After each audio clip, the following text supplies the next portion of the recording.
Welcome back, and if you're new here, thank you for joining us. Tonight, we unravel one of Japan's most baffling and haunting cases.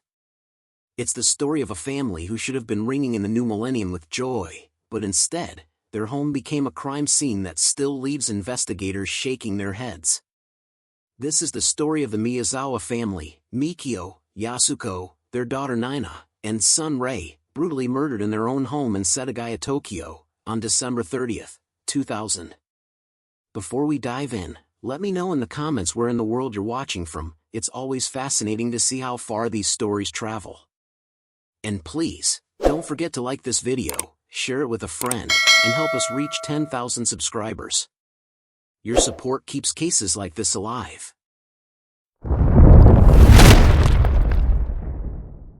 Now buckle up. Because this isn't just a murder case.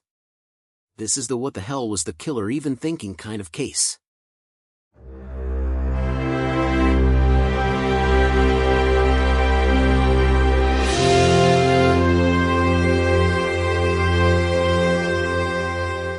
It's December 31st, 2000. While most of Tokyo is gearing up for New Year's celebrations, the Miyazawa family's relatives can't get in touch with them. No calls answered. No signs of life. Concerned, Yasuko's mother drops by their home, a modest two-story house in a quiet suburb. But what she finds inside? A nightmare. All four members of the Miyazawa family are dead. Mikio, the father, stabbed multiple times. Yasuko, the mother, strangled and stabbed. Niina, their 8-year-old daughter, brutally attacked. Rei, their 6-year-old son, strangled in his sleep. It's hard enough to process the violence. But then, investigators noticed something that made this case go from horrific to downright bizarre. The killer didn't just sneak in, kill the family and leave. Nope. He decided to move in. After murdering 4 people, the killer ate ice cream from their fridge, drank barley tea, left his clothes in the bathroom, took a nap on the couch, used the family's computer to browse the internet, and even helped himself to the bathroom, but didn't flush. Yes, you heard me right. A quadruple murderer who couldn't be bothered to flush. Detectives must have been thinking, thanks for the DNA, bro. But also, ew. And it doesn't stop there. He left fingerprints, DNA, and even his clothes behind, but somehow, he has never been identified. Imagine being the cops. The guy literally handed you his laundry, his fingerprints, and his bodily fluids, and yet, 2 decades later, the case is still unsolved. The Miyazawa house quickly became the center of Japan's biggest murder investigation. Over 280,000 officers were involved throughout the years. To put that in perspective, that's enough cops to fill a stadium, all chasing one man who apparently thought crime scenes were Airbnb. Forensics revealed chilling details. The killer entered the house through a small bathroom window. He first strangled Rei, the youngest child, while he slept. Then he attacked Mikio, the father, during a struggle. Yasuko and Niina were killed last, likely trying to defend themselves. The brutality was shocking, but it was the aftermath that had Japan reeling. This wasn't just murder. This was psychological chaos. The killer stayed in the home for hours. He used their phone. He even rummaged through drawers, leaving items scattered. He didn't just take lives, he desecrated their home, turning it into some twisted crash pad. If you're as stunned as I am right now, hit that like button to help more people learn about this case. And please, subscribe and join us on the road to 10,000 subscribers. It means the world to have your support in keeping these stories alive. Now here's where things get fascinating and frustrating. The killer left behind a ridiculous amount of forensic evidence. His blood, his fingerprints, his clothes. Investigators even tracked down sand particles stuck to his outfit. And guess what? That sand came from a US military base in Japan. So naturally, speculation exploded. Was the killer connected to the US military? A soldier's kid? A drifter who somehow got clothes from the base? And the DNA profile? It suggested mixed ancestry, part East Asian, part Southern European, which only widened the possibilities. Police had everything except the one thing that mattered, a name. So who was this mystery intruder who ate ice cream, napped, and surfed the internet after committing mass murder? Theory number 1, random burglary gone wrong. Maybe he thought the house was empty, got caught, and panicked. Problem is, he stayed in the house for hours afterwards. Not exactly the behavior of someone panicking. Theory number 2, personal grudge. Maybe someone hated Mikio, or had beef with the family. But no evidence has ever surfaced to suggest the Miyazawas were in conflict with anyone. They were quite ordinary people. Theory number 3, military or foreign connection. With the sand from the base, the mixed DNA, and the clothing brands traced to both Japan and South Korea, some speculated the killer wasn't a local at all. And finally, theory number 4, thrill kill. Someone who simply wanted to kill, and treated the house like a playground afterwards. Which, let's be honest, is both terrifying and stomach-turning. By the end of 2000, Japan had lost not just a family, but a sense of security. The Setagaya murders shattered the illusion that Tokyo's suburbs were safe, untouchable bubbles. And to this day, the case remains unsolved. Despite the DNA. Despite the fingerprints. Despite the evidence practically screaming, here I am. The Miyazawa family never lived to see the new millennium. But their story continues to haunt us, not just because of its brutality, but because of its absurdity. Who was this man? Why did he kill them? And how, after leaving behind enough evidence to fill a laboratory, has he never been caught? Stay with me as we dive deeper into the investigation, the missed opportunities, the strange details police uncovered, and the psychological profile of a killer who treated a murder scene like his living room. Do well to like this video, share it with someone who loves a mystery, and don't forget to subscribe. Let's keep this story alive, and together, push for the justice the Miyazawas never received. First, imagine this: the Miyazawa home wasn't demolished after the murders. Nope.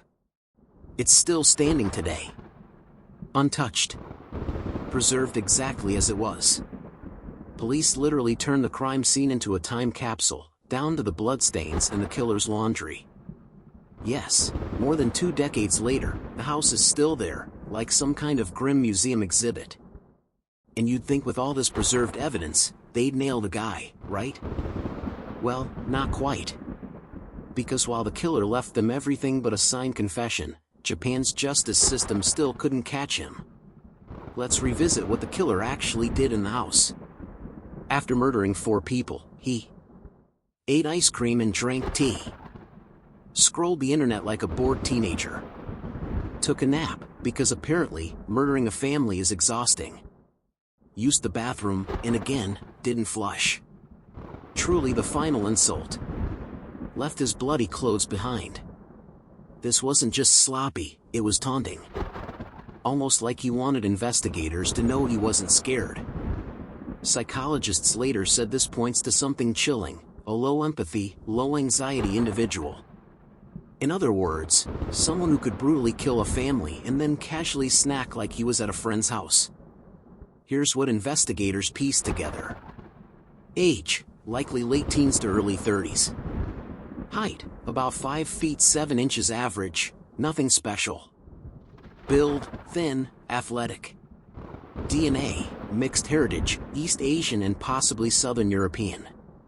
Clothing, a rare sweater sold in South Korea, and other items linked to both Japan and US military stores. The conclusion? He wasn't your average Tokyo local. He could have been a foreigner, a military brat, or someone who drifted between cultures.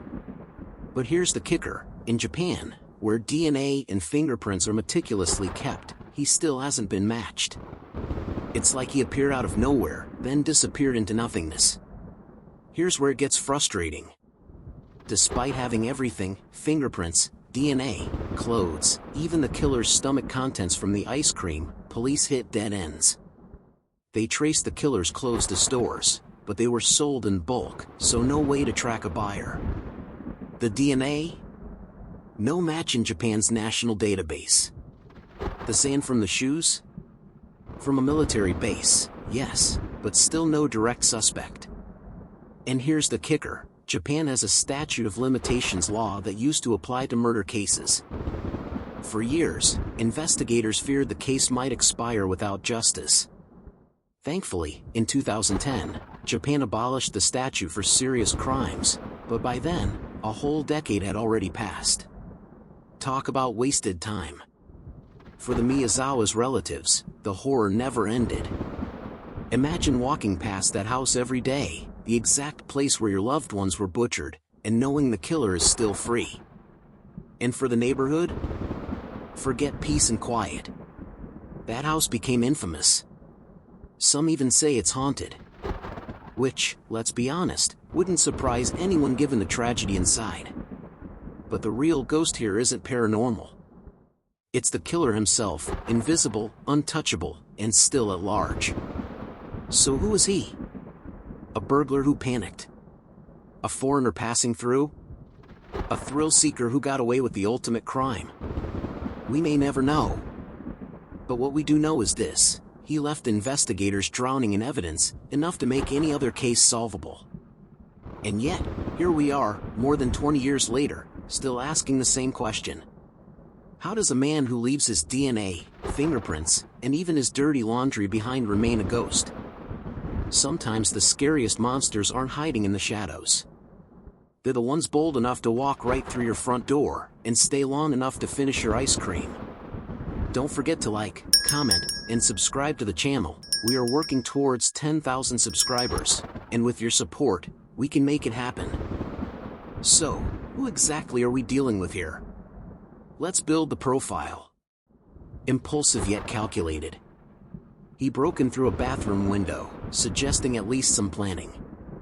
But then he stuck around for snacks and naps, which screams recklessness. Comfortable with blood. He murdered 4 people, stayed in the house surrounded by their bodies, and acted like it was background noise. Normal people freak out if they nick themselves shaving. Low fear response. Psychologists argue he displayed zero signs of panic, almost like he was emotionally detached from reality. Think less "oh no, I've killed someone," and more "where's the Wi-Fi password?" Possible loner. Investigators believe he may have struggled socially. His behaviors point towards someone isolated, maybe even mentally unstable, but functional enough to slip back into society unnoticed. And here's a chilling thought: people like this don't usually just kill once.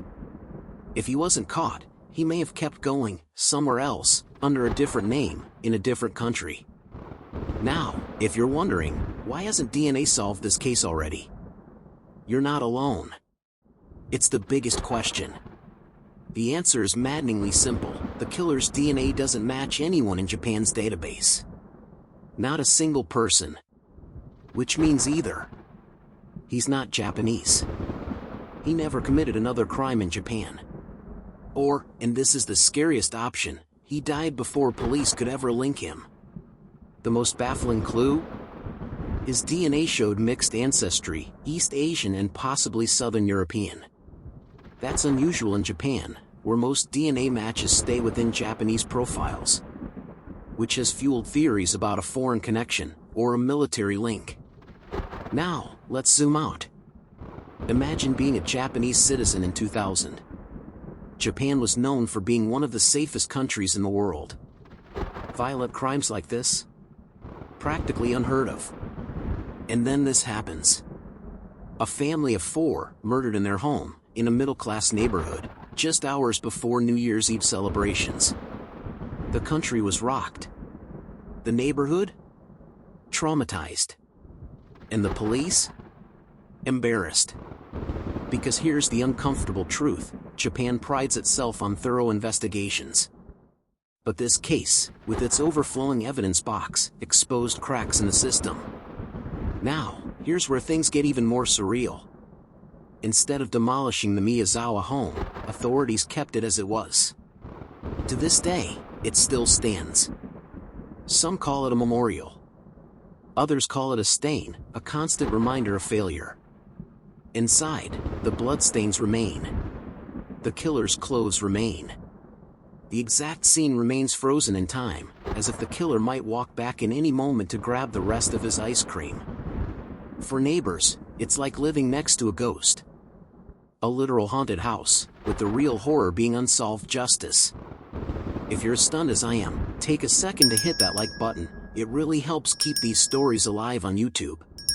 And let us know in the comments, should Japan finally demolish the house, or keep it as a reminder until justice is served? And if you haven't subscribed yet, please consider it. We're on the road to 10,000 subscribers, and your support keeps this channel growing. Let's revisit the theories with a bit more bite. The burglar theory: he broke in to steal, got caught, and snapped. Problem: burglars don't usually stay for tea and internet browsing after. Unless this guy was the worst burglar in history. The skater grudge: Mikio, the father, had disputes with local skateboarders. But are we really buying that some angsty teens escalated from "stop skating near my house" to "let's commit mass murder"? That's not a leap, that's a catapult. The military connection, the rare clothes, the sand from a US base, this one sticks. Maybe a soldier's kid, maybe someone drifting between Japan and South Korea. But if so, why no arrest after international cooperation? The thrill killer, the simplest and scariest answer. He killed for the experience. And based on his bizarre comments after, this one feels the most terrifyingly accurate. Fast forward to now. Over 20 years later. The case is still unsolved. The family's relatives still mourn. The neighborhood still whispers. And the killer? Well, he could be anywhere. Maybe he's alive, blending in. Maybe he's dead, his identity buried with him. Or maybe he's out there, smirking every time he sees the story resurface. The only certainty is this: Japan's perfect storm of evidence turned out to be anything but perfect. In most places, unsolved crimes eventually fade into the background. Headlines disappear. People move on. But not in Japan. Every single year, police hold a memorial outside the Miyazawa home. Every single year, they remind the public that they're still working the case. And every single year, the family of Mikio, Yasuko, Niina, and Rei gather, still waiting for justice that hasn't arrived. And let's be honest, after more than 2 decades, it's starting to sound less like reassurance and more like a broken record. Because if DNA, fingerprints, and literal piles of evidence haven't cracked this case, what exactly are we still waiting for? A confession letter signed in blood? The Miyazawa home still stands, frozen in time. Curtains drawn. Windows boarded. Inside, untouched evidence still whispers the story of that night. Some call it a crime scene museum. Others say it's cursed. Neighbors just call it depressing. Because every time you walk by, you're reminded that someone out there got away with it. It's a monument not just to the victims, but to the limits of human justice. And honestly, it's like Japan's version of a ghost story. Except the ghost isn't the family, it's the killer. Let's face it, as much as we want closure, the odds are slim. Here's why. The killer may be dead. If he was a drifter, a soldier, or a foreign national, there's a chance he's long gone, buried without his name ever being tied to the crime. The trail is frozen. Evidence is only as good as the database it connects to. No new matches, no new suspects, no progress. International hurdles. If he wasn't Japanese, solving this case would have required massive cooperation between countries. Spoiler alert, governments don't love handing over DNA records. Time itself. Memories fade, suspects vanish, and physical evidence degrades. Every year, the chances of a breakthrough shrink just a little more. It's brutal, but real. Sometimes, evil wins. But here's the thing, the Setagaya murders left a scar much bigger than just one neighborhood. This case shattered Japan's reputation as an almost crime-free country. It proved that no society, no matter how orderly, is immune to senseless violence. It also sparked debates about law enforcement, mental health, and the limits of forensic science. And it became a kind of urban legend, the story everyone in Japan knows, even if they don't know the details. Because nothing chills the spine like the thought of a man murdering a family, raiding their fridge, and then vanishing into thin air. And so, we're left with the questions that refuse to die. Who was the killer? Why did he target the Miyazawas? And what on earth made him so comfortable that he could nap in their home like it was an Airbnb? Was it revenge? Was it random? Or was it, terrifyingly, just for the thrill of it? No one knows. Maybe no one ever will. If this case has kept you glued to your screen, take a second to hit that like button. It tells YouTube this story matters. And comment below, do you think this case will ever be solved, or is it destined to remain one of the great mysteries of true crime? And don't forget to subscribe, we're pushing toward 10,000 subscribers, and your support helps keep these stories alive. In the end, the Setagaya family massacre is less a case file and more a ghost story. A ghost that haunts Japanese police. A ghost that haunts a silent house. And a ghost that whispers one terrifying truth: sometimes, the most ordinary homes can become the stage for the most extraordinary horrors. Maybe the killer is still out there, watching the news every December 30th, smirking as his crime is remembered. Or maybe he's gone, taking the secret with him to the grave. Either way, the Miyazawas never got justice. And maybe that's the real horror here, not the crime itself, but the silence that followed. So here we are. One family. One night. 20+ years of unanswered questions. The Setagaya family deserves more than silence. They deserve truth. They deserve justice. And until that day comes, all we can do is remember. Thank you for staying with me through this journey. Please like, share, and subscribe, not just for this channel, but to make sure stories like this never fade into the dark. Because forgetting? That's the one crime we can't allow.